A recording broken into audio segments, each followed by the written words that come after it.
Alors Pierre-Luc, on est dans une des salles du complexe qui nous inspire aussi à introduire le cinquième pilier, qui est le sommeil. Le sommeil.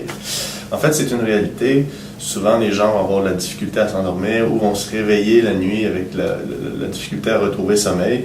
Puis Dieu sait que le sommeil nous donne une bonne énergie pour faire des bonnes journées. Donc, je vous donne quelques pistes d'action en fait pour bien comprendre comment améliorer la qualité de son sommeil. Donc, il y a 24 heures dans une journée. Et l'hormone du stress, donc le cortisol, a son pic à midi pour descendre le reste de la journée. Puis il y a ce qu'on appelle le wind down qui va arriver vers 3-6 heures pour faire place à la mélatonine qui, elle, va nous permettre de bien dormir, qui est très récupératrice. Donc, ce qu'il faut, c'est être capable de contrôler ça. Si on travaille tard le soir, c'est sûr que nos nuits de sommeil vont être perturbées. Donc,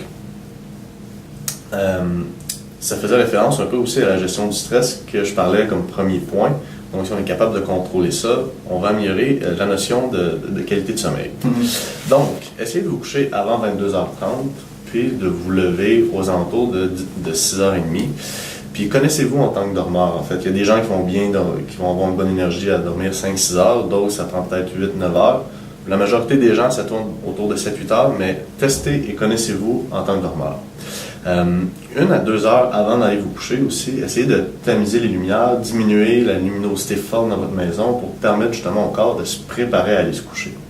Favorisez aussi la lecture à la télévision proche du sommeil. Évitez après 15 heures de prendre de la caféine. Après souper, évitez les sucres. Les démons.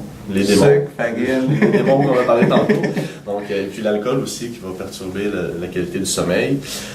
Ceux qui désirent s'entraîner le soir, permettez-vous une période de retour au calme, soit en faisant, dans le fond, le prochain point qu'on va voir tantôt, les respirations, ou plus de stretching. Prenez le temps de faire un bon retour au calme. Une bonne lecture avant de se coucher. Une bonne aussi, lecture avant 15 de se minutes. coucher. Ce qui est une bonne habitude aussi à prendre.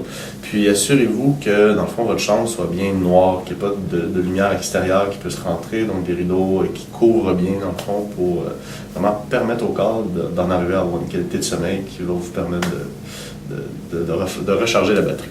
Super. Merci. On passe au dernier pilier. Je vous laisse, toi et Stéphane, nous présenter le tout. Parfait. Super. Merci.